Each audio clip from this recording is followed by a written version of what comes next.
इस कोहरे को कैसे उड़ाया जाए? आप हम ताकत लगाए नहीं उड़ेगा वो सूरज जब गर्म होकर चमकेगा तो कोहरा भाग जाए।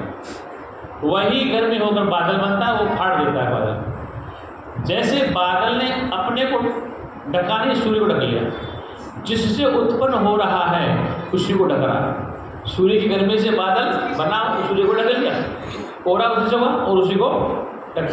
अब वो सूरज की गर्मी से उसको साफ करता है। ऐसे हमने अपना मकड़ी का जाल बना लिया, क्या कर लिया? अब उसको दूर कौन करे? हम ही तो दूर करें, हम ही प्रयास करें इस मकड़ी के जाल से कैसे निकले, इस मैं के आसपास घिरे कैसे दौड़े। तो उसके लिए तुलसीदास कहा है कि बिनु सत्संग विवेक न होई, राम कृपा बिनु सुलभ न सोई। कि बिना सत्संग को सुने बगैर विवेक नहीं हो सकता। विवेक का तात्पर्य है समझ। आवाज किसी तक आ रही है क्या? साफ आ रही? तो बिनु सत्संग विवेक न होई, राम कृपा में सुलभ न। बिना सत्संग के बगैर विवेक इस जीव को नहीं हो सकता। विवेक का तात्पर्य है अपने स्वरूप को जानना विवेक है। सत्य असत्य वस्तु को जानना ही विवेक है। नश्वर और अनाश्य वस्तु को जानना ही विवेक है। और फिर कहा कि राम कृपा बिनु सुलभ न सोई, कि जब तक राम की कृपा न हो तब तक ये सत्संग सुलभ नहीं होता है। अब राम जी को ढूंढो, एड्रेस पता ढूंढो कि राम जी आवे कृपा करें तब हम सत्संग सुने। तो तुलसीदास कहता है कि भाई ढूंढने की तो नहीं, राम ब्रह्म व्यापक जग जाना, परमानंद परेश पुराणा। वो राम है, ब्रह्म जो है वो व्यापक है, और व्यापक होने के नाते आपके भी पास वो है। क्या? वो व्यापक होने के नाते आपके पास वो है। तो वो अंदर वाला कृपा करे, भीतर वाला कृपा करे। जब आपने अपने ऊपर कृपा करी यहाँ आने की, गर्मी सहन की, सर्दी सहन की, बसों में धक्के खाए, ट्रेन से परेशान हुए, नींद भी पूरी नहीं हो रही, मच्छर भी काट, तो अपनी कृपा करी तो गुरु कृपा फिर अपने आप ही हो जाएगी, शास्त्र कृपा हो जाएगी। तो भगवान के जाने वाला नहीं। तो पहले अपनी कृपा जी अपने पर करें, फिर गुरु कृपा, फिर शास्त्र कृपा, और फिर भगवान अपने आप प्राप्त हो जाता है। हाँ, क्योंकि तुलसीदास इस बात को कह रहे हैं कि बिगड़े जन्म एक के, सुधरे अब ही आज, राम होए के राम भज, तुलसी तज कुसुमार। अनेक जन्म बिगड़ गए, बार बार जन्मते हो, बार बार मरते हो, और बार बार माँ के घर में उल्टे लटकते हो। तो तुलसीदास कहते हैं कि सुधरे अब ही आज, तत्काल ही टिकट होते, तत्काल टिकट, तो तत्काल कल्याण हो। अंधेरे कमरे में बल्ब जलाया, अंधेरा कितनी देर भाग गया? अंधेरे कमरे में बल्ब जलाया और अंधेरा कितनी देर भागा? क्षण में भागा। ऐसे ही अंतःकरण में जन्म जन्मांतर का अंधकार होए तत्काल निहार। क्या तुलसीदास ने क्या कहा? तत्काल ही फायदा हो जाए। विचार सागर में निश्चित दास जी कहते हैं, अस्ति भांति प्रिय सिंधु में, नाम रूप जंजाल, लकितम आत्म स्वरूप निज होवे तत्काल निहाल। अस्ति भांति प्रिय सिंधु में, गुरु जी तो बहुत बोलते थे, अस्ति भांति प्रिय सिंधु में, नाम रूप जंजाल, लकितम आत्म स्वरूप निज होवे तत्काल निहाल। तत्काल शब्द उसमें गया कि जो अस्थि, इसका अस्तित्व है, जो चेतन है और जो प्रिय। अस्ति भांति प्रिय सिंधु में नाम रूप जंजाल, ये नाम रूप का जंजाल, और निस्वरूप को जानते तत्काल ही उसका कल्याण हो जाता। वो सच्चिदानंद भगवान। आज का विषय क्या है? सुबह का तो हो गया पूरा। अब विषय सत्य सनातन धर्म क्या है? क्या है सत्य? क्योंकि कुछ लोग मेरे पास आए, वो कह रहे थे कि महाराज पूजा न करें, भगवान का ध्यान न करें, माला न फेरें, अब उनकी भ्रांति हम खत्म करेंगे। सत्य सनातन धर्म क्या है? बोल सच्चिदानंद भगवान की, सत्य सनातन धर्म की। सत्य सनातन क्या है? सत्य का तात्पर्य जिसका नाश नहीं होता है, जो जन्मता मरता। सनातन जो सदा से चलता है।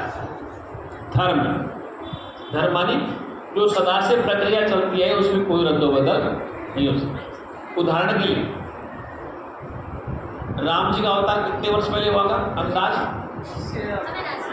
लाख वर्ष, 1000 वर्ष, 5000 वर्ष।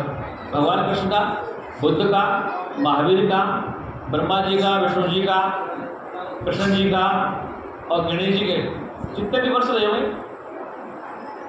तो सनातन सिद्धांत है कि यदि आपकी आंख देखती है, क्या देखती?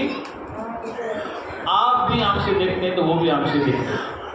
ऐसा प्रमाण कहीं नहीं मिलता है कि जो कान से देखते हैं वो भी आंख से देखते थे जैसे आप आंख से देखते। तो आंख का सनातन सिद्धांत है कि आंख केवल देखती है, ये नियम बदल नहीं सकता। आंख केवल देखती, उनके भी कान सुनते थे, आपके भी कान सुनते। ये सनातन धर्म है कि कान उनका सुनता है, आपका भी कान सुनता। और नासिका से गंध सुगंध वो भी लेते थे, आप भी लेते थे। तो जो प्रक्रिया आपके शरीर में कोई उनके शरीर में थी, लेकिन भ्रम क्या फैला दिया है? क्या कि भगवान तो वासना के भूखे होते हैं, भोजन थोड़ी करते हैं। ये तो कहते हैं पुजारी, क्या कहते हैं? भगवान तो वासना के भूखे होते हैं। अरे वासना मानी विषय, विषय माने भोजन का विषय। उनके सामने थाली रख दो, भगवान के सामने भोग लग जाता है। क्या लग जाता है? भोग। एक बार ऋषि दयानंद छोटे थे बालक, क्या थे? तो किसी मंदिर में चले गए और वहाँ लड्डू चढ़े हुए थे। क्या चढ़े थे? लड्डू। तो लड्डू भगवान के सामने थाल में सजे हुए और चुई ले लेके भाग रहे और भाग रहे। तो ऋषिनाथ छोटा था, उसने देखा यार भगवान जी के सामने लड्डू पड़े हैं, भगवान अपनी शिक्षा नहीं कर रहा कि लड्डू लेके चुई भाग रहे। तो उनके दिमाग में प्रश्न आया कि यार ये लड्डू चूहों से बचा नहीं पा रहे हैं और मैं इनकी भक्ति करे जा रहा हूँ कि मुझे कैसे बचा पाऊँ? ये प्रश्न हो गया खड़ा, बालक हो गए दिमाग में। और आज भी वहाँ प्रेतवाद आ रहे समाज में, आज इस चीज़ को मानते नहीं। सनातन धर्म है जो सदा चलता है। सुनो, ये सूरज सदा से रोशनी ही देता है, अंधेरा नहीं देता।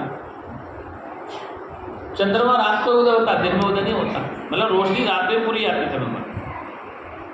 समुद्र लबालब भरे पड़े, समुद्र में पानी होगा, पहाड़ में पानी नहीं। अगर पहाड़ में पानी है, झरना है, तो कहाँ से आया? वो समुद्र से आया। किससे आया? समुद्र से पानी आया, महापानी बादल बना और झरने पहाड़ पे बन गए, बर्फ पे ग्लेशियर बन गए। दूसरी बात, एक सबसे बड़ी चित्रकार सनातन धर्म का नियम है, ये हमेशा संतान पैदा करने का काम मादा ही करती है, चाहे पशु हो, पक्षी हो, चाहे मनुष्य। ये एक सनातन सिद्धांत है। सनातन धर्म क्या है कि बच्चे पैदा करने का काम चाहे पशु हो, चाहे पक्षी हो, चाहे मनुष्य हो, माता का अधिकार। पुरुष कभी बच्चे पैदा नहीं कर सकते। मतलब गर्भ धारण करने की प्रक्रिया मादा में है, चाहे पशु रूप में है, पक्षी रूप में है या मनुष्य रूप में। ये सनातन सिद्धांत है। अब वैज्ञानिक रिसर्च कर रहे हैं, एक नया आया पेपर, शायद आप सब जानते होंगे कि एक व्यक्ति ने अपना पूरा सिस्टम बदल दिया, विश्व रिकॉर्ड बना लिया कि उसने प्रेग्नेंट होकर बच्चा पैदा कर दिया। प्रकृति के खिलाफ चला। क्या चला? प्रकृति के खिलाफ चला। तो प्रकृति का नियम सनातन है। प्रकृति का नियम आप सब पढ़े लिखे जाते हैं, इस बात को अखबार में भी आता है, टीवी में दिखा। तो प्रकृति के नियम के खिलाफ है, सनातन के वो खिलाफ। तो कहने का तात्पर्य सनातन का सिद्धांत है कि जो बदलता नहीं, जो सदा से चलता है। ये हवा राम के युग में बहती थी, आज भी बह रही है, जिससे हम श्वास ले रहे हैं। ये ब्रह्मा विष्णु के जमाने में हवा थी, मतलब पंच तत्व उस समय में थे। क्या काम है? ब्रह्मा जी के युग में, विष्णु के युग में, महादेव जी के युग में जो जो अवतार आए, उनके युग में भी हवा पानी थे, पृथ्वी थी, अग्नि थी और आकाश भी था। आकाश न हो तो हम कहाँ रुकते? ब्रह्मा जी कहाँ रहते? विष्णु जी कहाँ रहते? बार बार कथा में सुनते हैं कि महादेव कैलाश में चले गए। कहाँ चले गए? कैलाश में तपस्या करें महादेव। तो कैलाश के मान स्वरूप क्या है? वो भी तो पृथ्वी में, वो भी आकाश में। ऋषि मुनि पहाड़ पे जाते हैं, हिमालय जाते हैं, वो पहाड़ भी तो आकाश में। तो सनातन धर्म में क्या है कि पहाड़ भी सदा से हैं, सागर भी सदा से, और हवा भी सदा से, ये पृथ्वी भी सदा से। दूसरी बात कि किसी अवतार का शरीर हो चाहे किसी ऋषि मुनि का शरीर हो, किसी देवी का शरीर हो किसी देवता का शरीर हो, उनका शरीर भी सनातन नियम है कि पंच तत्वों से बना है। किसे बना? उनका देह भी पंच तत्वों से ही। वो अलग चीज़ें कथावाचक नहीं, भगवान शरीर वाले नहीं थे। वो आप जैसे हमारे जैसे, अरे भाई हजारों वर्ष बाद में हम भी कह देंगे कि गुरुजी आप जैसे हमारे जैसे नहीं थे। तो प्रश्न ये खड़ा होता है कि आप हमारे जैसे नहीं थे, दाढ़ी कैसे है? एक बार एक भगत मेरे पास आ गया, कबीर का चेला था, वो आजकल यहीं रहता है इधर, क्या नाम था, व्हाट्सएप भेजा था मुझे बार बार। तो व्हाट्सएप पढ़ता था, सुनता था कि क्या भेजता है। कभी तो वो थे ना जम्मू के संत थे, क्या नाम था, फौजी थे, जम्मू कश्मीरी संत थे, कभी संत थे, फौज में थे, प्रचार करते थे, साहिब बंदगी वाले, उनके पास चले गए। अब वो व्हाट्सएप भेजे, एक दिन हाँ हमारे शास्त्री बैठे थे, हम भी बैठे, तो उसने व्हाट्सएप दूसरा भेजा कि कबीर को लोगों ने इतनी गालें दी, कबीर को ऐसा कहा, कबीर को ऐसा कहा। पहले में कहने तक कबीर देह में शरीर वाला नहीं था, जैसे आप हम सब थे। तो वो आ गया मेरे पास, तो मैंने पूछा ये बताओ कि जब कबीर देह वाले नहीं थे, शरीर वाले नहीं थे, तो एक टोपी किसकी दिखा रहे हो आप, दाढ़ी किसकी दिखा रहे, ये फोटो किसकी निकाल? कबीर देह में थे ही नहीं, ये टोपी दाढ़ी किसकी है? और जब कबीर देह में था ही नहीं, कि खाली भाग को तो कितनी गाली दे दो, कोई दर्द होगा क्या? आपके मेरे बीच में खाली भाग है तो भगवान तो यहाँ भी, इसको 1000 गाली दे दो, कोई दर्द होगा क्या? अपमान होगा क्या? नहीं होगा। इसका मतलब कबीर देह वाला था, लेकिन भक्तों ने अंधा बना दिया कि कबीर बिना शरीर का था। कबीर बिना, हम भी कहते हैं कि हमारे गुरुजी बिना शरीर के थे, लेकिन कैसे थे वो सिद्ध करें। बिना शरीर के कैसे थे वो सिद्ध करना पड़े। अब वो जानते तो है नहीं इस चीज़ को कि बिना शरीर के कैसे थे, शरीर वाले कैसे थे। इसलिए भ्रांतियों को तोड़ना बहुत जरूरी है। ये स्पष्ट कह रहा हूँ कि जो भी देवी देवता अवतार जो दुनिया में आए या आगे आएंगे, ऋषि मुनि जो भी आएंगे, वो केवल पंचतत्वों से बना पिंड होगा उनका। क्या होगा? हाँ, जो पिंड है वो ब्रह्मांड, जो ब्रह्मांड है वो पिंड है, जो पिंड में है वो ब्रह्मांड में, वो ब्रह्मांड में वो पिंड में। पिंड मानी देह, ब्रह्मांड मानी इसमें जो कुछ है। इस ब्रह्मांड में आकाश, वायु, अग्नि, जल, मिट्टी है, तो पिंड में क्या है? पिंड मानी देह, इसमें क्या है?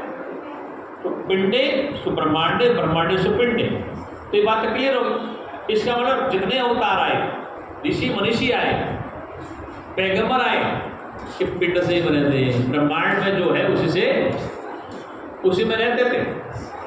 सनातन नियम है कि आप क्या खाते हैं? जो प्रकृति से मिलता है वो तो खाते हैं। प्रकृति से क्या मिलता है? पेड़, पौधे, अन्न, सब कुछ प्रकृति से मिलता है। सबसे विपरीत बात यह है कि जो घास खाते हैं, क्या खाते हैं? जैसे गाय भैंस घास खाती, बकरी घास खाती, ये मांस नहीं खा सकती, ये नियम सनातन का। गाय भैंस बकरी मांस नहीं खाती, लेकिन शेर, बिल्ली, कुत्ता, भालू ये मांसाहारी, ये घास खाने वाले खा जाते हैं। जो घास खाता है उसको खा जाता है। तो ये सनातन नियम में शेर कभी घास नहीं खा सकता, चीता कभी घास नहीं खा सकता। क्या? ये घास नहीं खा सकता, ये नियम सनातन का। अब शेरा वाली बैठी है किसके ऊपर? शेर के ऊपर। फोटो दिखा ना, शेरा वाली शेर पे बैठी है, किस पे बैठी? अगर आजकल पीलीभीत में शेर बोलता है, कौन सी देवी जाकर लड़ने के लिए? पीलीभीत में टाइगर रेंजर बनाते ना, तो वहाँ बहुत शेर आते हैं। कितनी देवियाँ जाती लड़ने के लिए? कितनी देवियाँ आती? तो शेर की सवारी करती। क्या करती? शेर की सवारी करती। कि कितना सत्य है कि शेर की सवारी महिला कर सकती। एक कमला नाम की महिला ने सर्कस चलाती, बहुत वर्ष पहली बार। तो सर्कस में शेरों को नचाती। एक दिन शेर परेशान हो गया गोबर से, वो हैंडर मारता, तो वो एक कला दिखाती जिससे कि बहुत लोग इकट्ठा होकर पैसा देते। शेर मुँह फाड़ता था और गर्दन वो डालती, बाहर निकाल। शेर को समझा रखा था। एक दिन शेर गुस्से में था, क्या था? उस समय पब्लिक ताली बदली, देखो अब कमला जी क्या था। और शेर ने मुँह फाड़ा और उसने गर्दन अंदर डाल दी, फट शेर ने फोड़ दी। अब बताओ, सर्कस ही खत्म हो इसके बाद। तो ये नियम है कि जिसकी प्रकृति नहीं बदल सकती। शेर को तुम कितना ही पाल लो, लेकिन जैसे वो जंगल में जाएगा थोड़े बहुत दिन तो वो ठीक रहेगा, और जैसे वो बाहर गया अपनी प्रकृति में रहेगा वो। किसी को तोते को तुम पाल लो, वो बेचारा पिंजरे में है। गुरु जी दृष्टांत दिया करते थे कि एक राजा ने एक सोने का पिंजरा बना लिया। क्या? सोने के पिंजरे में तोते को पाला, उसमें काजू बादाम छुआरे खूब खिलाए। अब आकाश में तोते उड़े, वो बड़ा तड़प रहा, यार मैं भी खुली आकाश में। उन्होंने कहा देख भाई, इस सोने के पिंजरे में काजू बादाम खजूर के जो मिलते हैं, यहाँ कुछ नहीं खास। बोले यार जो तुम्हें मजा है वो जिसमें नहीं आ रहा, तो तुम्हें आनंद आ रहा है उसमें आनंद, कि वो जेल में है। किसी व्यक्ति को जेल में डाल दिया जाए, काजू बादाम छुआरे खिलाया जाए, तो क्या उसको अच्छा लगेगा? उसकी अपनी स्वतंत्रता है। तो जीव स्वतंत्र रहना चाहता है, बंधन में रहना, ये जीव का स्वभाव है कि स्वतंत्र रहना चाहता है। इसलिए कहने का तात्पर्य है कि सनातनों का परमात्मा यत्र तत्र सर्वत्र व्यापक है। अब आइए सिद्धांत पर कि सनातनों का भगवान यत्र तत्र सर्वत्र व्यापक है। तो व्यापक होने के नाते वो किस में है? पेड़ पौधों में भी है, पशु पक्षियों में भी है, पहाड़ नदी तालाब में भी। वेद मंत्र आता है, या देवी सर्वभूतेषु शक्ति रूपेण संस्थिते नमस्तस्य नमस्तस्य नमो नमः। या देवी सर्वभूतेषु, सर्वभूत माने सभी प्राणियों में, सभी भूतों में। भूत किसे कहते हैं? भूत जिसके सींग होते हैं, पूंछ होती है, भूत नहीं होता है। भूत 5 हैं, पंचभूत है। कितने हैं? पंचभूत है। आकाश, वायु, अग्नि, जल, मिट्टी को ही पंचभूत कहते हैं। छठा भूत दुनिया कोई है ही नहीं। और इनमें बैलेंस खराब होता है तभी भूत नहीं आ जाते। जब बैलेंस खराब हो जाता है दिमाग का, तो भूत प्रेत पिशाच आ जाते। क्या करते? भूत प्रेत पिशाच आ जाते हैं। फिर हनुमान जी का चालीसा पढ़ते हैं, भूत पिशाच निकट नहीं आवे। हनुमान जी का चालीसा पढ़े तो भूत पिशाच निकट नहीं आए। और फिर भी देश में भूत आ रहे हैं, हर घर में हनुमान चालीसा पढ़ा जा रहा है और आजकल अभियान चल रहा है, फिर भी भूत क्यों घुस रहे हैं? फिर ये समझ में आ रहा है, जिसके नाम से भूत भाग जाते हैं। क्या करते हैं? जिसके नाम से भूत, उसका हम जाप करते हैं, फिर भी भूत घुसे जा रहे हैं। इसका मतलब कहीं ना कहीं तो गड़बड़ है, या तो हनुमान जी को नहीं समझ पाए या भूतों को नहीं समझ पाए। ये दिक्कत क्यों आ रही है? दिक्कत ये आ रही है कि हम अपने सनातन को नहीं समझ पाए। तो सनातन का परमात्मा यत्र तत्र सर्वत्र व्यापक है, सब भूत प्राणियों में है। ऐसा जानकर हम पशु की पूजा करते हैं, बैल की पूजा करते हैं, नंदी की करते हैं, गाय की पूजा करते हैं, और हाथी घोड़े की पूजा करते हैं, कभी कभी गधे की पूजा करते हैं। शीत लास्ट में आते हैं, किसकी पूजा करते हैं? अच्छा, पहाड़ की पूजा करते हैं, नदी तालाब की पूजा करते हैं, केला खा जाते हैं, केले की पूजा भी करते हैं, तुलसी का पौधा काट के काटा वाटा के पी जाते हैं, तुलसी की फिर भी पूजा करते हैं। क्या करते हैं?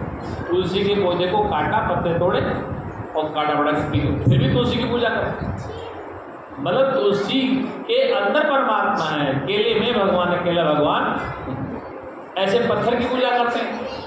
पत्थर, कबीर क्या कहा है कि पाहन पूजे हरि मिले तो मैं पूजू पहाड़, काते चाकी भली बेशक आय संसार।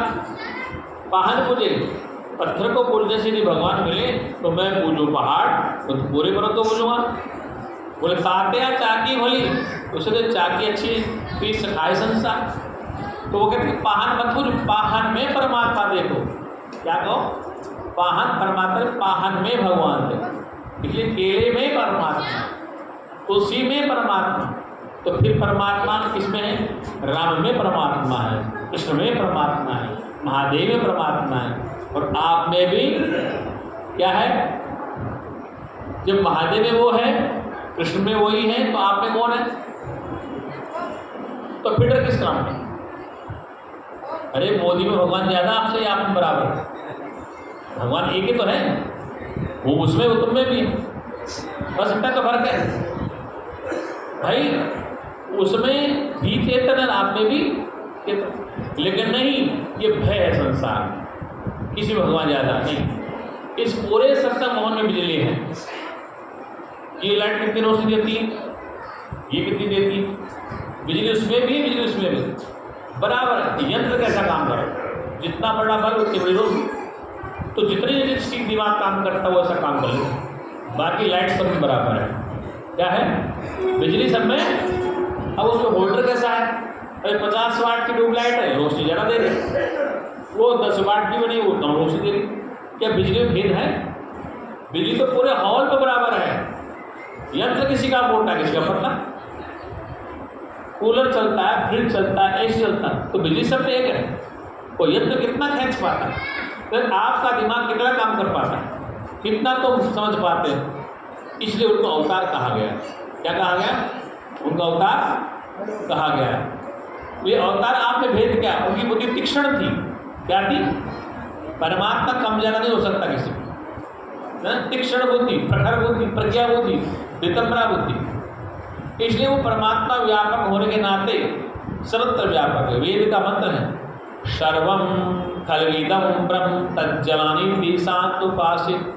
सर्व खलविदम ब्रह्म, सर्व जगह ब्रह्म ही है। खलविदम ब्रह्म तज्जलानि शांतुपासित, शांति से उसको समझिए। क्या कीजिए? तुलसीदास की रामायण ये तो कहती कि सिया राम मैं सब जग जानी, करो प्रणाम जोर जुग पानी। तो क्या कहना चाहते हैं तुलसीदास? सिया राम मैं सब जगह, सारा जगत सिया राम ही है, इसलिए मैं हाथ जोड़ के प्रणाम करता हूँ, करो प्रणाम जोर जुग पानी। अब तुलसी की रामायण तो आप नहीं मानोगे क्या? तो सिया राम में सब जग जाने, फिर आप में कौन है? वेद कहता है सर्वम खलविदम ब्रह्म तज्जलानि शांतुपासित, जो ब्रह्म सब जगह व्यापक है, तो आप में कौन है? लेकिन उस अपने वाले को पहचानने नहीं दिया किसी ने, इसलिए बताया नहीं। इसलिए बताया अगर वो पता पड़ जाए तो फिर तुम्हें शांति मिल जाए, फिर तुम किसी भी योजना में यात्रा करो, तुम्हें कोई डर नहीं। एक बार अपने को जान लो, जैसे दूध गर्म किया, घी निकाला और पकाया और गर्म दूध में वापस उसको डाल दो, वो घी वापस दूध में मिलता। ऐसे एक बार आपने अपने को समझ लिया तो फिर दोबारा आप मिलोगे नहीं, क्योंकि परमात्मा यत्र तत्र सर्वत्र व्यापक होने के नाते चींटी से लेकर ब्रह्मा तक है। ये वेद की घोषणा क्या है कि चींटी से लेकर ब्रह्मा तक एक ही सत्ता है, सत्ता दूसरी बनी नहीं है। एकम ब्रह्म द्वितीया नास्ति, ये वेद का मंत्र। एकम ब्रह्म, वो एक ही ब्रह्म है, द्वितीया नास्ति, दूसरा है ही नहीं, बना ही नहीं। जब दूसरा नहीं बना तो तुम अलग अलग कैसे बन रहे हो? अरे भाई, सुनार 100 ग्राम बिस्कुट के कितने आभूषण बनाता है? हार बनाता है, कंगन बनाता है, कान का बनाता है, नाक का बनाता है, अंगूठी बनाता है, कितने आभूषण बनाता है? सोना तो एक ही है, सोना तो एक ही है, सोना तो एक ही है। अब वो अलग अलग बन के क्यों दिखता है? वो एक ही। जैसे उदाहरण के लिए आप अपने शरीर में एक है कि दो है? आप अपने शरीर में एक या दो है? एक है ना। फिर आँख से क्यों देखते हो, कान से क्यों सुनते हो? इधर सब में रहकर तुम एक ही हो। एक है तो आँख में रहे, कान में कौन जाता है? तो कान में, फिर नाक में कौन आ जाता है? फिर जीभ में कौन बोलता है? क्या मतलब 4 हो गए इसमें रहने वाले? जब एक ही है वो कान से भी सुनता है, आँख से भी देखता है, नाक से वगैरह सुगंध लेता है, तो फिर वो दूसरा कहाँ से आ गया? वो एक ही है।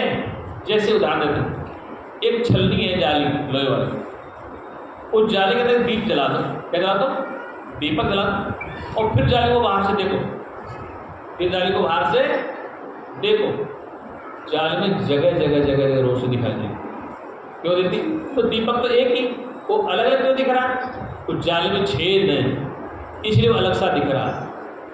दीपक तो एक ही है, उस जाली में क्या है?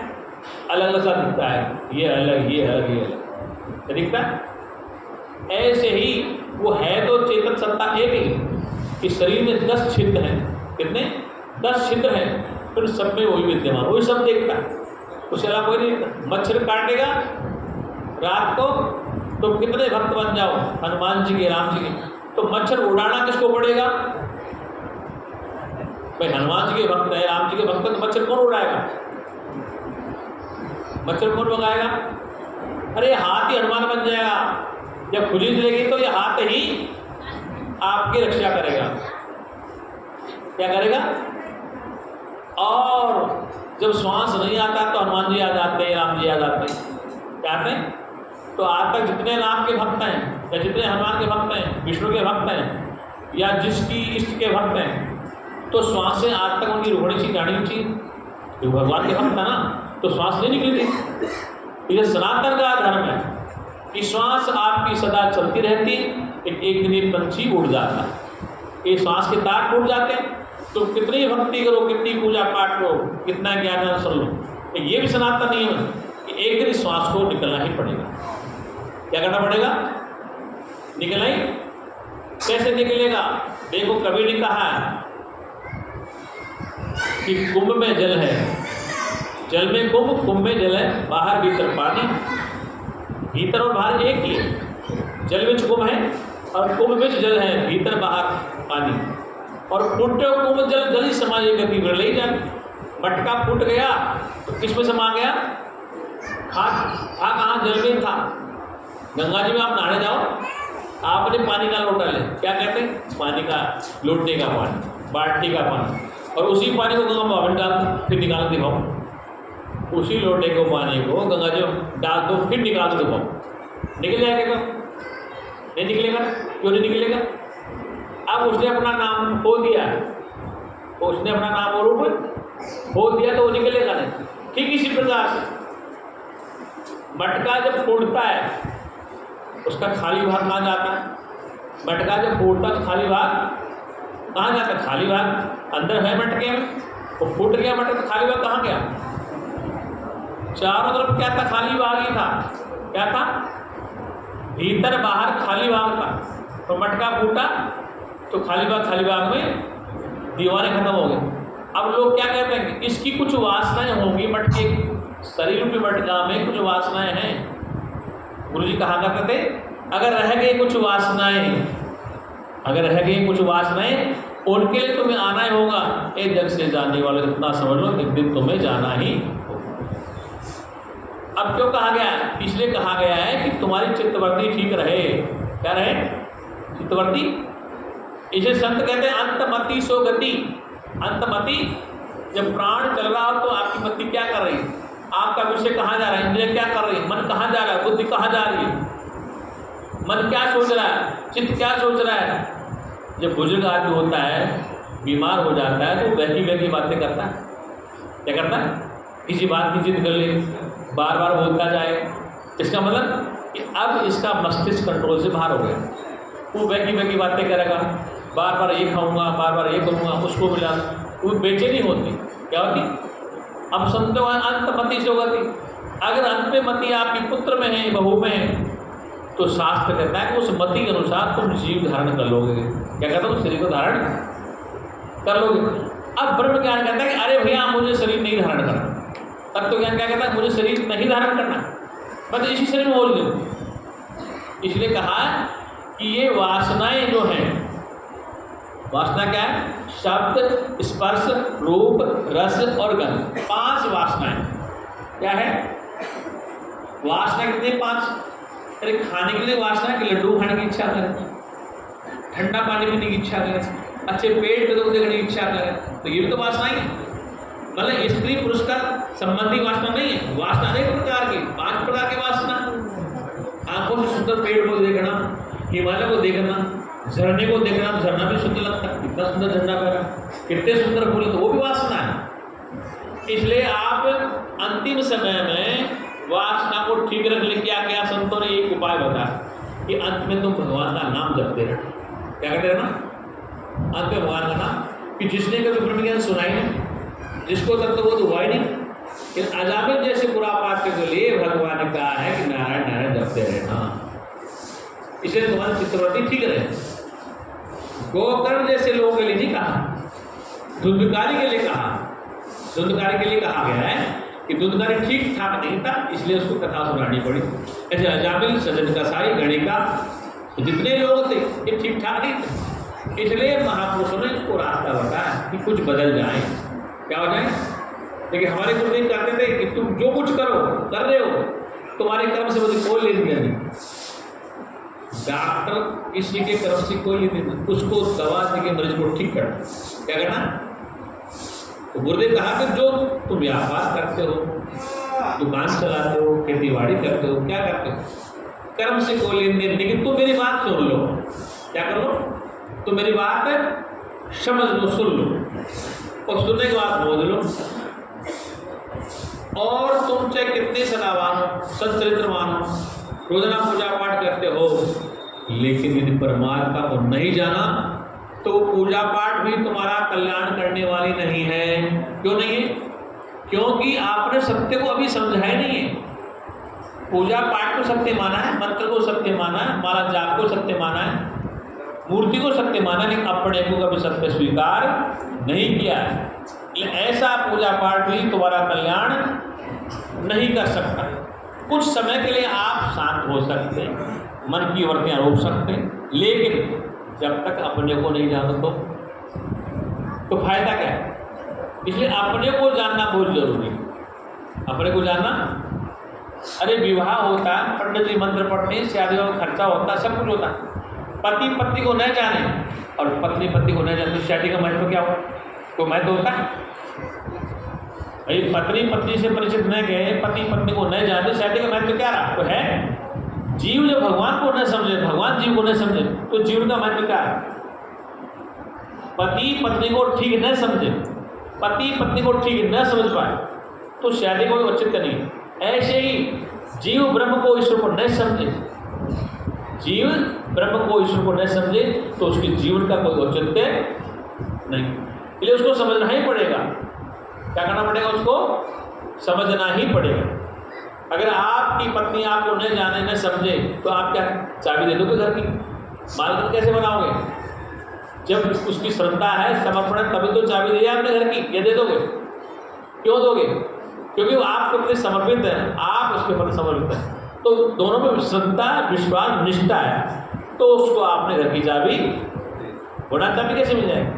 ठीक इसी प्रकार से जीव और ईश्वर में यही भेद है कि जीव पूर्ण प्रयास है, पूरे प्रयास से ईश्वर को समझ जाए, ईश्वर में श्रद्धा निष्ठा हो जाए, और ईश्वर तो उनसे फिर अलग नहीं है, ये निष्ठा पक्की बन जाए, तो फिर संसार में तुम मौज लोगे।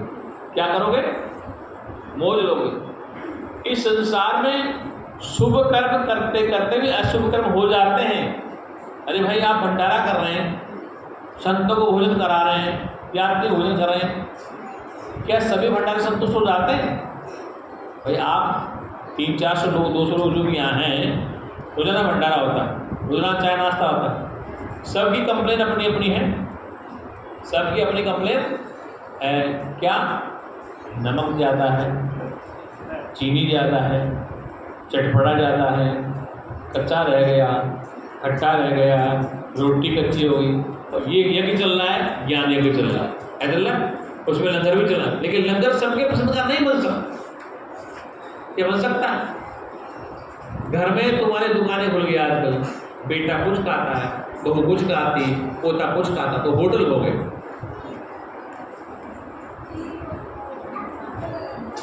हाँ, वो कैसे हैं? जब तक कन्या को पति का न पता पड़े, तब तक कन्या गंवारी है। यदि पति अलग है, वो अलग है, लेकिन जिस दिन शादी हो जाए, जिस दिन शादी हो जाए, तो पति से उसका मिलन हो गया, तो पति पत्नी का संबंध स्थापित हो गया, फिर वो कन्या नहीं रहती। क्या रहती कन्या? ऐसे जीव का जब ब्रह्म से मिलन हो जाए, किसके द्वारा? सत्संग के द्वारा, तो फिर भेद खत्म हो जाता, पर्दा खुल जाता कि जीव ब्रह्म की एकता हो जाती। किसकी जाती? जीव और ब्रह्म की एकता हो जाती। जब तक जीव अलग है, जब तक उसको नहीं जानता, और जिस दिन जान गया वो अलग नहीं होता। जैसे गुरु जी दृष्टांत देते थे कि शेर का बच्चा भेड़ों में घुस गया, इसमें घुस गया भेड़ बकरियों में, अब उनके साथ रह के संगदोष लग गया, वैसे डरने लगा, वैसे भागने लग गया। कि एक दिन तालाब पे इकट्ठे हो गए पानी पीने के लिए, तो वहाँ शेर आ गया और शेर ने दहाड़ मारी तो सारे दौड़े, तो वो भी दौड़ने लगे। शेर ने विचार किया, यार ये तो मेरा अपना है, ये क्यों डर रहा। फिर दोबारा मौका पड़ा तालाब पे, तो शेर ने दहाड़ मारी और उसको पकड़ लिया। किसको? बकरे को तो नहीं पकड़ा, उसी को पकड़ लिया। अब वो कांप रहा। कौन? वो शेर का बच्चा। उसने कहा, पागल सुन, इस पानी में देख, तेरा चेहरा मेरा चेहरा एक जैसा है। जैसे मैं बोलता हूँ तू भी धार देख, तेरे भी दांत खतरनाक है, तेरे भी पंजे हैं, तू डरा मत कर। तो उसको अपने स्वरूप का बोध करा दे। कोई माड़ा नहीं चपने को दी, कोई मंत्र नहीं दिया, कोई तंत्र नहीं दिया, केवल बताया था कि तू शेर ही है। क्या बताया था? तू शेर ही है।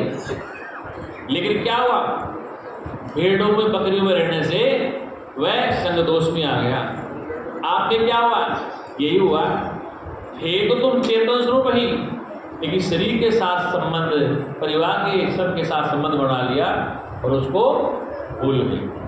अब तुम सोचते हो कि माला जप लें, मंत्र का जाप कर लें, योग कर लें, अनुष्ठान कर लें, ये सब कुछ कर लें, फिर भी पता न चले तो फिर अनुष्ठान, योग, जप, माला सब बेकार हो जाएगा। तो जानना जरूरी है। तुलसीदास कहते हैं, जानत जानत तुम हो जाए, कि जानते जानते तुम ही हो जाओगे, दूसरा होगा ही नहीं। क्या करोगे? जब जानते जानते तुम ही हो जाओगे, दूसरा होगा ही नहीं। इसलिए जानना जरूरी, मानना नहीं है। माना कि तुम्हारे पिताजी हैं, लेकिन पिताजी को जाना नहीं ठीक प्रकार से, तो संपत्ति नहीं मिलेगी। मान लिया कि तुम्हारे पति हैं, लेकिन पति को जाना नहीं, तो मालिक नहीं हो रहे। हमने कहा कि पूजा नहीं करना, नहीं कहा हमने आज चौथा दिन है, मैंने कहीं पूजा के लिए मना नहीं किया। क्या है? मैं अपनी बात कह रहा हूँ। ये लोग कहते पूजा नहीं करते, ये लोग तो महाराज जी आप इतना बड़ा शिव लग रखा है, समाधि है, 12 ज्योतिर्लिंग वहाँ है और आप पूजा का निषेध कर दे। मैंने किसी ने नहीं कहा कि पूजा मत करो, कहा तक एक आदमी कहेगी आप पूजा का निषेध कर दें। मैं सनातन का प्रचार करता हूँ, लेकिन विधान से बताता हूँ। क्या बताता हूँ? केवल बच्चा ABCD सीखे और ए बोल, ए पर न बोले, ALE बोले, तो वो बड़ा वैज्ञानिक नहीं बन सकता। नहीं। अच्छा एक बात बताओ, पूजा किसकी करते हो? जब जान लिया तो आपसे अलग कोई है ही नहीं। भीतर बाहर एको जानो दूजो भाव मिटाओ। अभी क्या कहा था? जो ब्रह्मांड जो पिंड, जो पिंड जो ब्रह्मांड है। ये तो गलती तोड़नी कि भीतर और बाहर एक ही है। ये जानना जरूरी है। ये जान के तुम करोगे तो बंधन में नहीं रहोगे, कि वो अलग है मैं अलग हूँ, तो टुकड़े टुकड़े मर जाओगे। वो अलग है मैं अलग हूँ, तो टुकड़े टुकड़े मर जाओगे। क्योंकि वेद का मंत्र है, अखंड मंडलाकारम व्याप्तम येन चराचरम तत्पदम दशतम येन तस्मै श्री गुरुवे। वो अखंड है, उसके टुकड़े नहीं हो सकते, भगवान के टुकड़े नहीं हो सकते। इसलिए भीतर बाहर एको जानो दूजो भाव मिटा। तो जो सामने है और जो भीतर है, जो बाएं दाएं हैं और जो ऊपर नीचे है और जो मध्य में है। वेद का मंत्र क्या है? जो ऊपर है, जो नीचे है, जो मध्य में है, जो बाएं हैं, जो दाएं हैं, इस कोण में, इस कोण में, उससे अलग कुछ है ही नहीं। क्या उससे अलग कुछ है ही? क्योंकि ये वेद का मंत्र आप सुनते तो हैं, चिंतन करो। सुबह हमने एक वेद मंत्र बोला था व्यापकता का, याद है तुम्हें? आत्मै वेदम सर्वम, आत्मै वेदम सर्वम, आत्मै वेदम सर्वम, आत्मै वेदम सर्वम। ये मेरा मंत्र नहीं है, सुन रहे हो? क्या कहा हमने? ये मंत्र मेरा नहीं है, ये वैदिक मंत्र है। आत्मै वेदम सर्वम। फिर दूसरा मंत्र ब्रह्म ही वेदम सर्वम, ब्रह्म ही वेदम सर्वम, ब्रह्म ही है। सर्वम माने सर्व ब्रह्म ही, उससे कुछ भी। आत्मा वेदम सर्वम, आत्मा से फिर कुछ अलग है ही नहीं। तो जिसकी तुम पूजा करते हो, जहाँ तुम जाते हो, जिस जगह रहते हो, वो कौन है और तुम कौन हो? बात समझ में आई?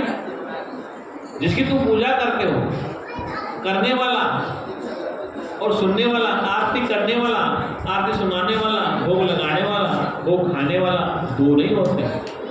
तुलसीदास कहते श्रोता वक्ता ज्ञान निधि, कथा राम की गूढ़। श्रोता माने सुनने वाला और वक्ता माने बोलने वाला, दोनों ही ज्ञान स्वरूप हैं, ये वेदांत कहता है। अब लोग कहते वेदांत की पूजा पाठ का निषेध कर। अरे टेलर जब कपड़ा काटता है रेमंड कंपनी का महंगे वाला 2000 रुपये का सूट का मीटर का, तो क्या सोचते हैं कि ये कपड़ा काट के खराब कर देगा, ये तो सोचते हैं। लेकिन जब कोट पैंट पहन के जब तो कितने सुंदर लगते हैं। डॉक्टर जब ऑपरेशन करता है ना पेट का, हाथ का, पैर सारे मवाद बाहर निकालता है तो मरीज चीखता है। क्या करता मरीज? तो सोचता मुझे मारेगा। क्या डॉक्टर मारना चाहता है? क्या डॉक्टर मारना चाहता है? वास्तव में डॉक्टर है तो क्यों वो मवाद क्यों निकाला, वो गंदगी क्यों निकाल रहा है कि ये ठीक हो जाए।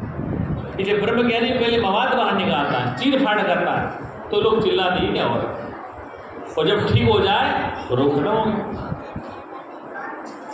गुरु जी को चंडीगढ़ भर्ती कराया हमने। एक व्यक्ति था सामने की सीट में बेचारा, उसके पेट में मवाद था। क्या कहता था शायद भरा आपको याद हो, उसके मवाद में जब डॉक्टर आ रहा वो गाली दे रहा डॉक्टर को गाली देता था। अरे था वो डॉक्टर में हंसता था, मजबूर क्यों, फिर वो ग्लव्स पहनता तो पेट में मवाद निकालता था नेक्स्ट, तो वो रोता था। जो ठीक हो गया तो डॉक्टर का धन्यवाद किया, मैंने आपको बहुत गालियाँ दी, कहते आपको बहुत गालियाँ दी, लेकिन आप अगर ना होते तो मैं बच भी। ऐसे ब्रह्मज्ञानी को गालियाँ बहुत देते लोग का, गुरु जी को बहुत देते। जो ब्रह्मज्ञानी उसको गाली मिली क्यों मिलेगी? कि हजारों वर्ष की परंपरा जो चलती आ रही है उसको वो एकदम से तोड़ना चाहता।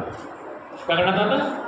एकदम से उसका राड काटना चाहता है, क्योंकि हजारों वर्ष से हम ये सत्य मानते हैं, हजारों वर्ष हम ये सत्य मानते हैं कि हम तो दास और गुलाम हैं, हम तो दास और गुलाम, हम सेवक हैं, हम तो क्या नाम वो कहते हैं अधोगति वाले हैं,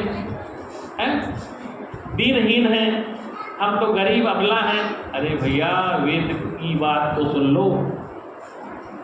वेद कहता है कि ये बातें छोड़ो, जागो उठो, तम सो माँ ज्योतिर्गमय नानमतम। उठ जाओ, अपने ज्योतिष का बोध करो, नानमतम, फिर तुम मरोगे नहीं, अमर हो जाओ। ब्रह्मज्ञान से फायदा क्या है? ब्रह्मज्ञान से फायदा यह है कि तुम जो मर रहे हो ना, क्षण क्षण पल पल मर रहे हो, तो मरने का जो भय है वो समाप्त हो जाएगा। जब तुम अपने अरे जब जेल में रह के महात्मा विनोबा भावे और भगत सिंह गीता पढ़ते हैं, और आज भी लोग जब जेल जाते हैं ना गीता ही पढ़ते हैं। कोई नेता हो चाहे बदमाश हो, गीता क्यों पढ़ता है? श्रीमद् भगवद गीता क्यों पढ़ता है? तो गीता पढ़ने से आत्मबल आता है। क्या आता है? इसलिए ब्रह्म ज्ञान तुम्हें आत्मबल देता है, फिर तुम्हें कष्ट नहीं होता। इसलिए हम अपने को दीनहीन, गरीब, दास, गुलाम मानते हैं, यही दुख का कारण। प्राचीन काल में देखो, आज भी परंपराएं हमारे सनातन धर्म में क्या है। अब दूसरे की बात में अपनी करते हैं। गाय, बकरी, भैंस, ऊँट इत्यादि जो हैं ये बोलते तो नहीं बेचारे। हमारे भी यहाँ बलि प्रथा है, सनातनियों में भी देवी के मंदिर में बलि होती है ना? नहीं होती? पहाड़ पे जाके देखो देवी बलि इसकी होती, देवी की नहीं बलि होती, पशु की बलि होती। जो बोल नहीं सकता, जो बोल नहीं सकता अपनी पीड़ा नहीं कह सकता। भगवान बुद्ध के ज़माने में जब पंडितों ने कहा कि तुम्हें बलि देनी पड़ेगी, क्या देनी पड़ेगी? बलि। तो रस्से से एक भैंसा ले पूजा पंडित बोले इस पर तुम तलवार चलाओ। तो बुद्ध तो आध्यात्मिक चिंतन वाला आदमी था, उसने क्या कि अच्छा इस बेचारा बोलता नालता नहीं, अपने मन में जाके बोल रहा ही नहीं है, कुछ शिकायत नहीं कर रहा, और ये मुझे इसको काटने के लिए आदेश दे दिया। तो बुद्ध ने क्या क्या मालूम ना, भैंसे को नहीं काट के भैंसे का रस्सा ही काट दिया। क्या कर दिया? जिस रस्से से भैंसा बना था उसी को तलवार से काट दिया, और भैंसे को आज़ाद करते सारी पूजा। ये क्या कर दिया आप? ये धर्म के खिलाफ है। हाँ, धर्म के खिलाफ। इस जीव की गलती क्या है, इसकी पीड़ा क्या है कि इसे क्यों कटवाया जा रहा है? तो ये परंपरा हमारे भी आज भी है, तो दूसरे संप्रदाय में नहीं, हमारे भी है। आज भी पहाड़ों में देख लो, नवरात्रा में देख लो, दुर्गा में देख लो। ये क्या है कि हम ये जो प्रथा चलाते आए हैं ये मूक बधिरों के। और सुनो, आदिकाल में तो मानव की बलि होती थी। किसकी होती थी? मानव की बलि होती थी, ऐसा पाखंड था कि इस मानव की बलि से महल बन जाए, काट दो है। तो ये बलि प्रथा है, ये अंधविश्वास है। क्या है? किसी के काटने से तुम्हारा कल्याण नहीं हो सकता। हाँ, युद्ध की बात अलग है, जब कोई दुश्मन आ जाए काटने के लिए तो बात अलग है। कि निर्दोष पशु पक्षियों को तुम बलि चढ़ाया जाए तो ये संत मत नहीं है, संत मत वाली बातें नहीं है। हाँ, अगर तुम्हें कोई टॉर्चर कर रहा है, सीमा पे कोई आ गया है, घर पे अटैक कर दिया, तो फिर तुम्हारे पास सारे रास्ते खोले, फिर तुम्हें शास्त्र छुट्टी देता है अपनी आत्मरक्षा के लिए। बोल सच्चिदानंद भगवान की। लेकिन जो मूक बधिर गूंगे बहरे पशु पक्षी हैं, क्या है कि मैं संत वाणी से कहता हूँ कि गूंगे बहरे पशु पक्षी हैं, चाहे वो इस्लाम वाले हों चाहे ये वाले हों, उनको नहीं काटना। आज तो सरकार बड़ी बैन लगा इस बात पर, आपको सबको पता है। क्योंकि उनको काटने से क्या मिलने वाला है? कोई भगवान मिलने वाला है? अगर वो भगवान काटने से मिलता है तो भगवान मैं उसको कहूँगा ही नहीं। अगर किसी की बलि खा के वो भगवान बनता है तो भगवान नहीं है, वो तो क्या है, भगवान हो नहीं सकता। इसलिए बलि प्रथा कहाँ थी? अंधविश्वास में। बोले सच्चिदानंद भगवान। सनातन धर्म वालों का परमात्मा यत्र तत्र सर्वत्र व्यापक है, और व्यापक होने के नाते हम केले की पूजा करते हैं, केले को खा भी जाते हैं, तो क्या भगवान खा गए? हम तुलसी की पूजा करते हैं, सर्दी में लाल चुनी उठाएंगे बचे और कांटा पीटते जाते हैं, तोड़ के पत्ते दवाई में खा जाते हैं। पेड़ पौधों की पूजा करते हैं, आम की पूजा करते हैं, पीपल की पूजा करते हैं, बरगद की, सबकी पूजा करते हैं, और सबको जला के खाक कर देते हैं, नहीं जलाते। आम की लकड़ी हवन में जलाते हैं, बरगद की लकड़ी जलाते हैं, पीपल की जलाते हैं, और पूजा सब करते हैं। तो सनातन का सूक्ष्म सिद्धांत वैज्ञानिक कि प्रकृति में पेड़ पौधे में हमारा परमात्मा है। कि जब पेड़ पौधे की पूजा क्यों करते हैं? क्योंकि हमारा सनातनियों का परमात्मा व्यापक होने के नाते उस पौधे की, उस पेड़ की पूजा ये जानते रहो तो ठीक है। और तुम ये सोचो कि तुलसी की पूजा करने से मुझे डिग्री मिल जाएगी, ये नहीं हो सकता। तुम ये सोचो कि पीपल की पूजा करने से सब कुछ हो जाएगा, ऐसा नहीं हो सकता। ये वैज्ञानिक सिद्धांत है कि पीपल में, तुलसी में तुम्हारा परमात्मा व्यापक है।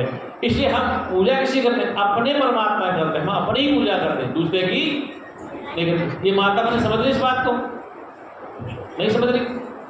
तुलसी की पूजा, केले की पूजा, बरगद की पूजा, पीपल की पूजा, आम की पूजा, गाय की पूजा, नंदी की पूजा, कुत्ते बिल्ली की पूजा करते हैं, गधे की एक बार साल में पूजा करते हैं। कौन सी? वो शीतलाष्टमी आती है, शीतला माता, उसकी सवारी। तो कहने का तात्पर्य क्या सिद्धांत है? ये वैज्ञानिक सूक्ष्म सिद्धांत है। हम सारे पेड़ पौधों में, सारे पशु पक्षियों में, सारे तालाबों में, सारी नदियों में, सारे पहाड़ों में एक ही को देखते हैं। किसको देखते हैं? एक सच्चिदानंद को देखते हैं। इसलिए हम सनातनी हैं। क्या है? इस सनातनियों का परमात्मा एक जगह नहीं होता, सर्वत्र व्यापक है। वो पहाड़ में ढूंढता है, मंदिर में देखता है, सब जगह एक चीज देता। ऐसा जानकर तुम करते हो, ऐसा जानकर तुम पूजा पाठ करते हो, तो फिर कोई बंधन नहीं है। वो सच्चिदानंद भगवान। ये सनातन का सिद्धांत है। समझ में आ रही बात? क्यों आपको बात समझ में आ रही? फिर तुम राम की पूजा कर सकते हो, लेकिन गुरु जी कहा करते थे अगर तुम्हारे गधे में राम नजर नहीं आता तो वो राम राम नहीं हो सकता। राम तभी राम है जब गधे में राम दिखाई दे। क्या? कुत्ते बिल्ली में राम दिखाई दे। संतों ने तो यहाँ तक कि जब रोटी बना लेके नाम दे तो कुत्ता लेके भाग के नहीं गया। तो नाम दे कुत्ता रोटी ले गया, तो बोले महाराज थोड़ा घी लगा लो, सूखी को लेके जा रहे हो। क्योंकि तेरी स्वान की शक्ल है, मेरी इंसान की शक्ल है, दोनों में एक तो है। इसलिए वो बहुत कुछ कोट का विचार। इसलिए हम राम की पूजा इसलिए करते हैं, कृष्ण की पूजा इसलिए करते हैं, दुर्गा काली की पूजा इसलिए करते हैं, और माता पिता की पूजा क्यों करते हैं, गुरुओं की पूजा क्यों करते हैं? इसलिए करते हैं कि हमारा परमात्मा उन सब में विद्यमान। ये जान लो तो फिर कोई दिक्कत नहीं। और अनजाने में तो घंटी हिलाए जाओ, पूजा करके कुछ नहीं पता चलता। अंधेरे में तलवार चलाना, अंधेरे में तलवार चलाना, अपना ही सिर काटना। जान करके, समझ करके, होश में गाड़ी चलाओ तो एक्सीडेंट नहीं होता। तो शराब पे गाड़ी चलाओ तो एक्सीडेंट होगा ही। अज्ञानता में तुम पूजा पाठ कर रहे हो, उसका कोई फल नहीं मिलने वाला है, कोई फल मिलने वाला। जान के तुम काम करोगे तो फिर तुम्हें चैन मिल जाएगा। लेकिन अज्ञानता में करते हो, तांत्रिकों के चक्कर में फंसते हो, भूत प्रेत के चक्कर में फंसते हो, कुछ होने वाला नहीं है, कतई कुछ नहीं होने वाला, क्योंकि आप निष्ठा में आत्मबल है, आप आत्मबल में निष्ठा पक्की है। क्योंकि शनि भगवान उसी का नुकसान करता है तो शनि को परमात्मा से अलग मानता है। क्या करते हैं? शनि भगवान नुकसान उसे, शनि किसका बुरा करेगा?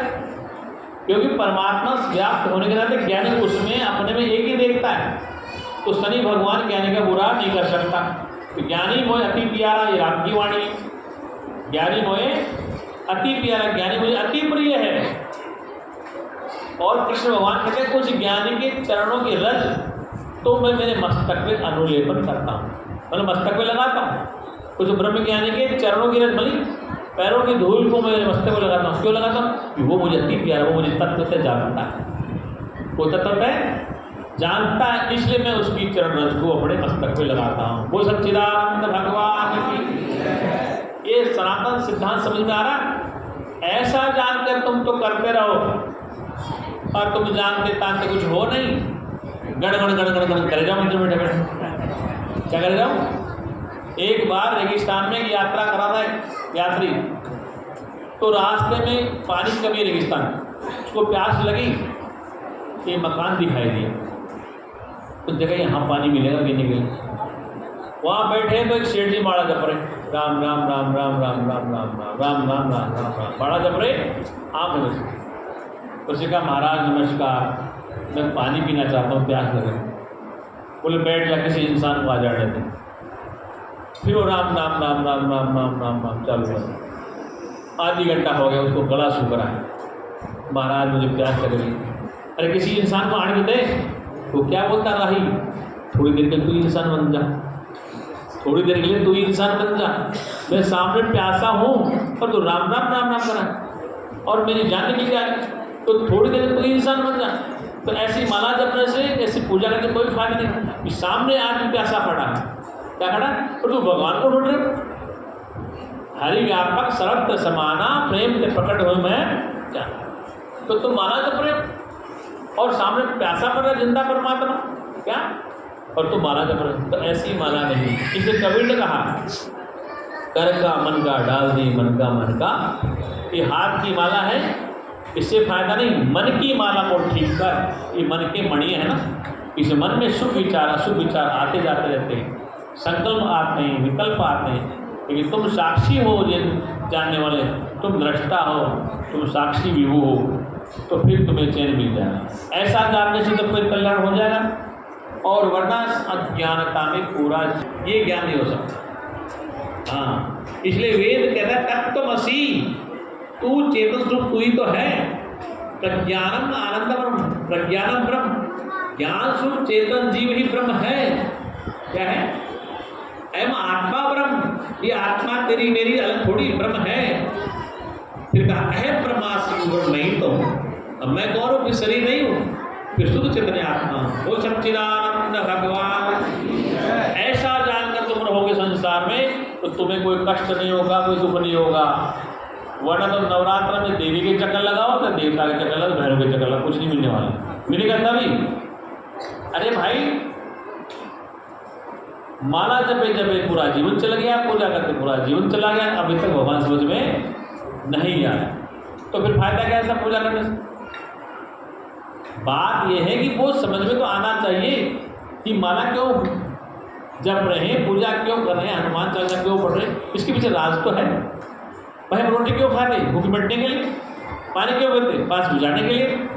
तो माला क्यों जप रहे? भगवान से मिलने के लिए। इसीलिए भगवान से मिलने के लिए माला जप रहे। ध्यान क्यों करें? भगवान को पकड़ने के लिए। तो जितने ध्यान करते हैं, जितनी माला जपते हैं, तो उतना ही परमात्मा दूर भागता चला जाता है। इसलिए भागना नहीं, भजन का तात्पर्य ठहरो एक जगह, दौड़ो बस।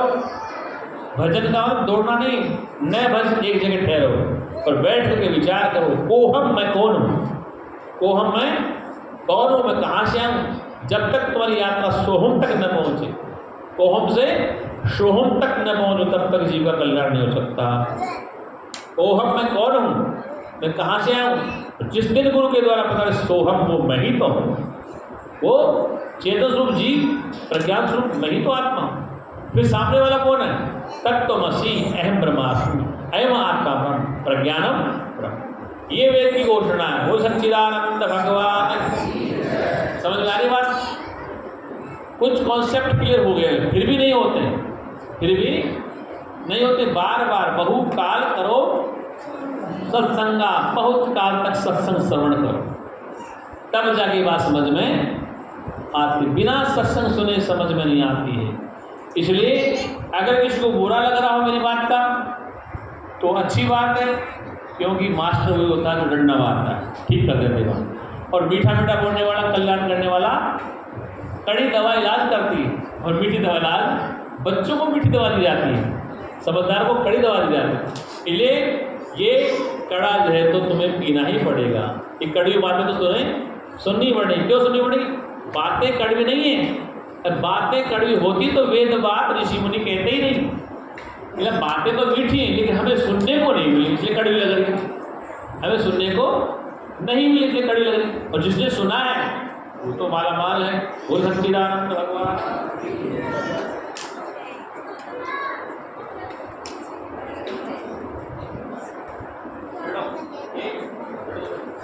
आप बैठिए, बीच में डिस्टर्ब करो। तो क्या कहा हमने कि बातें तो सुनी नहीं, जिसे सुनी है उसको चैन मिल जाता है, और जिसे नहीं सुनी तो उसको चैन। इसलिए ब्रह्म विद्या अंधकार को दूर भगाती है। ये रोशनी हो रही ना, अंधेरा भाग रहा है ना, अगर लाइट बंद हो जाए तो हम अंधेरे में हो जाए। ऐसे ब्रह्म ज्ञान अंधेरा भगाता है, अज्ञान को दूर करता है, ज्ञान में आरूढ़ करता है, और अंधविश्वास अंधेरा ज़्यादा फैलाता है। क्या करता है? उसको रात दिन नींद नहीं आती। क्या नहीं आती? जैसा चिंतन करता है तो वैसा ही उसका मन होता है, वैसे ही विचार आते हैं, वैसे सपने दिखाई देते हैं। क्या देते हैं? वैसे ही स्वप्न दिखाई देते हैं। जैसा चिंतन करोगे, जैसे विचार लाओगे, वैसे तुम्हें स्वप्न दिखाई देगा, और वैसे प्रकृति तुम्हारा साथ देगी, चली जाए। ये विचार शब्दगुणी रखो, रजगुणी रखो, तमगुणी रखो, लेकिन विचारों को तुम जानते रहो। विचार कभी स्थिर नहीं होते हैं। क्या माला तो जप रहे हो, राम राम रट रहे हो, मन कहाँ जा रहा है? राम राम जप रहे हो, माला जप रहे हो, हनुमान चालीसा पढ़ रहे हो, सुंदरकांड पढ़ रहे हो, रामायण का खंड पाठ कर रहे हो, गीता जी पढ़ रहे हो, मन कहाँ जा रहा है? तो ये तो सुमरण नहीं है। मन कहाँ दौड़ रहा है? कभी ने समाधान बताया, ये मन जाए जहाँ त निर्भय समता से ठहरावे, संतोष सो सतगुरु भावे जो आवागमन।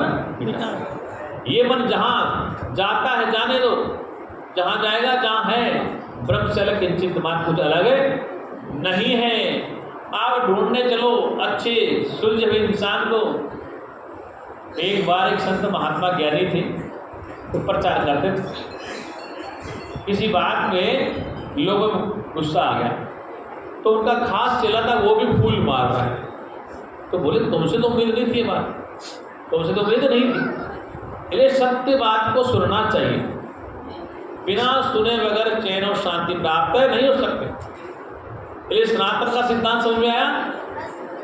ये सनातन टीवी में जो चिल्लाते हैं ना, अब मुझे 20 मिनट दे दे सिर्फ, अभी तो सनातन और गहरा है, तो जिस दिन बोलूँगा तो मुझे राष्ट्रीय चैनल मौका मिलेगा। क्यों देते नहीं हो?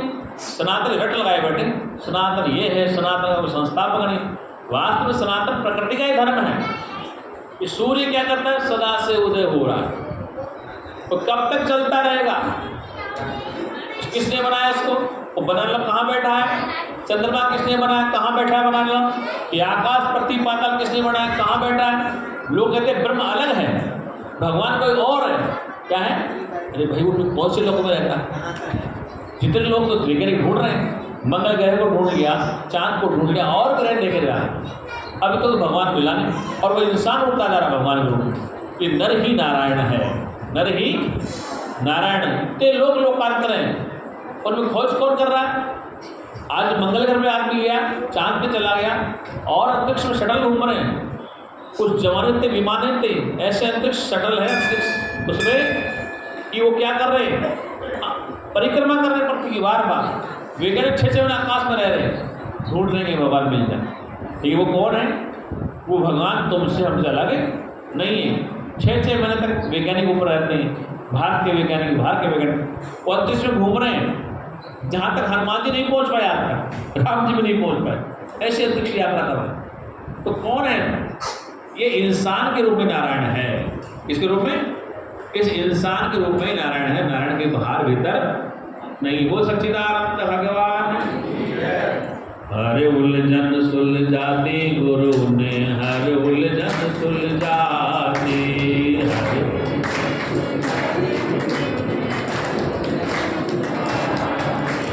हर उलझन सुलझाती गुरु ने, हर उलझन सुलझाती।